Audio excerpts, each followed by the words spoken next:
and she stated this right here. It stated WNBA CBA negotiations at an impasses 11 things that got us here. To me personally, I feel like it's more than 11 things that got us here, but we'll check this out. It says 3 months after the end of the 2025 season, the WNBA and WNBA National Basketball Players Association momentum began building in 2023. The Las Vegas Aces won another championship and drew 64,000 fans to their parade. Expansion plans were announced for the Bay Area, Toronto, and Portland. The league felt stable, optimistic, growing. Then April 2024 arrived. Caitlin Clark was drafted first overall by the Indiana Fever, and everything changed overnight. Ratings did not just increase, they exploded.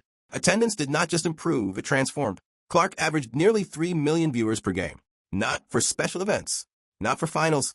Every single time she played, the Fever went from half-empty arenas to sold-out venues nationwide. Secondary ticket prices reached NBA playoff levels. Merchandise sales surged.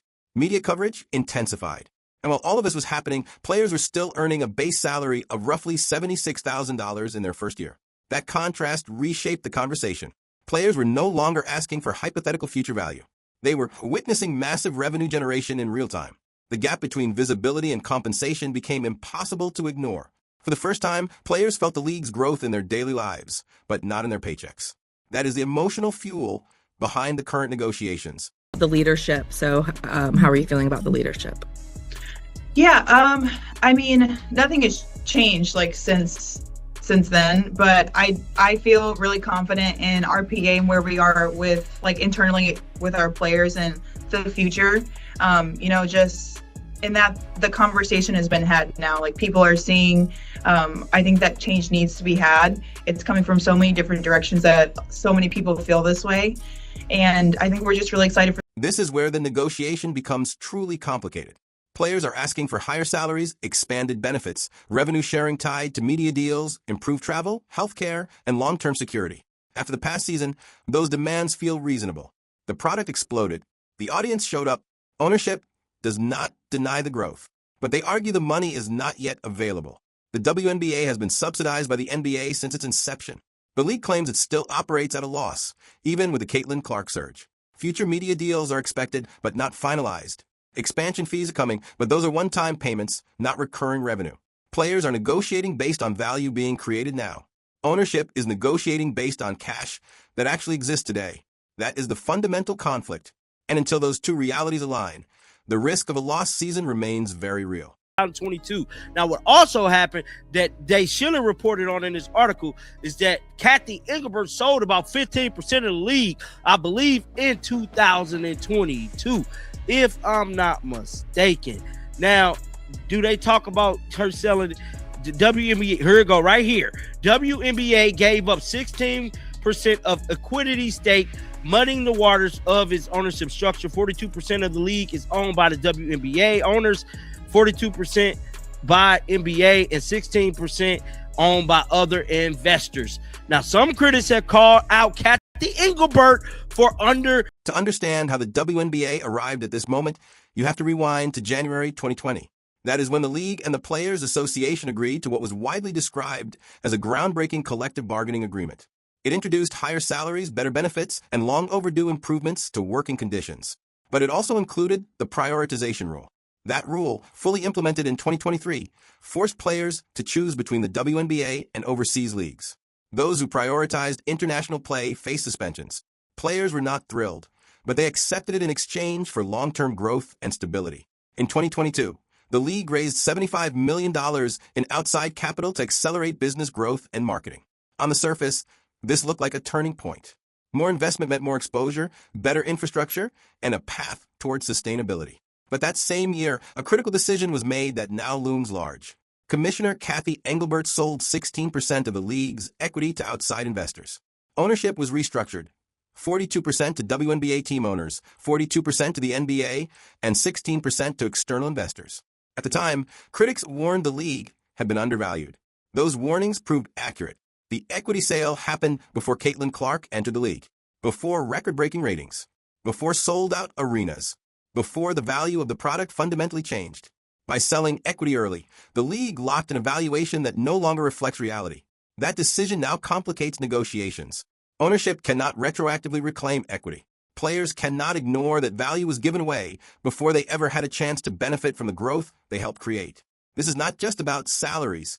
It is about timing, trust, and decisions made before the league's economic explosion. Unrailed 64,000 fans, which they came and did their part. Now let's listen to what Alyssa Philippou said. It does seem like there's a lot of momentum in this direction that we could potentially, barring some unforeseen changes, see a deal done within the next few weeks. I would say maybe at the beginning of the new year.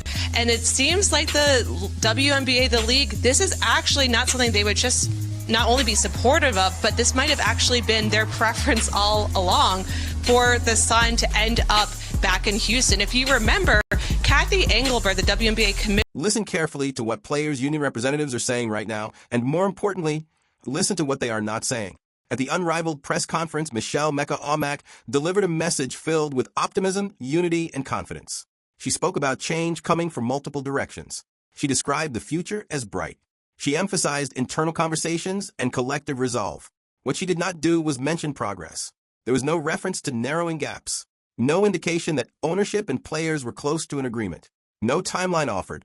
No suggestion that a breakthrough was imminent. In labor negotiations, those omissions matter more than any hopeful language. When union leadership starts emphasizing solidarity instead of substance, it usually means talks have stalled. Unity becomes a message when movement has stopped.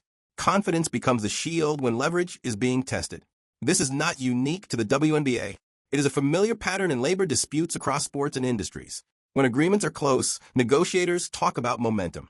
When talks are frozen, they talk about principles and unity. Right now, the messaging suggests entrenchment. From the player's perspective, unity is essential. Any fracture weakens bargaining power. Any public disagreement gives ownership leverage. From that standpoint, emphasizing solidarity makes sense.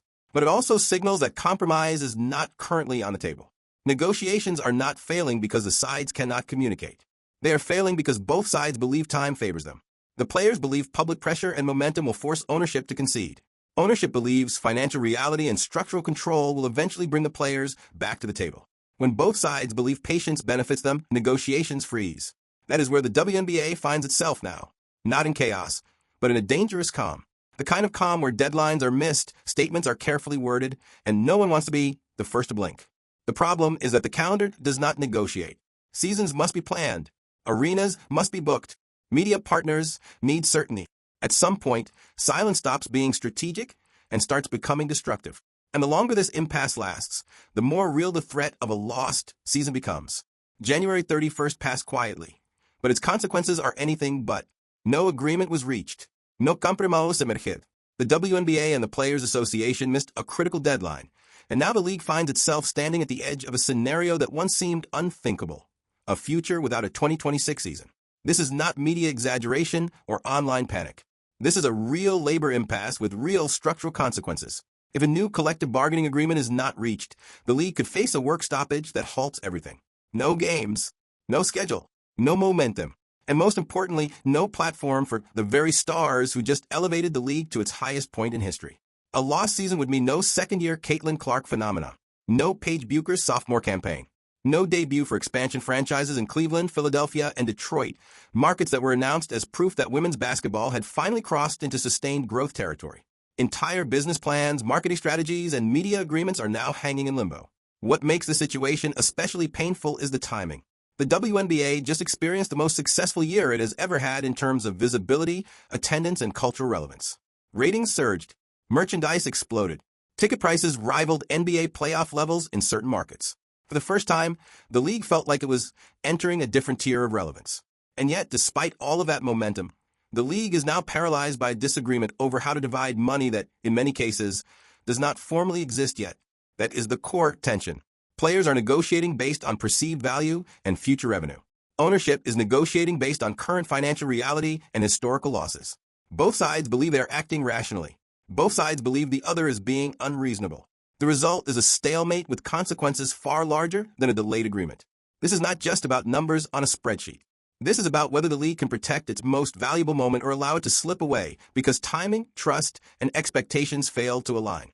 The irony is unavoidable. The WNBA finally arrived at the moment it had been building toward for decades. and now risks losing everything because success came faster than the system was prepared to handle.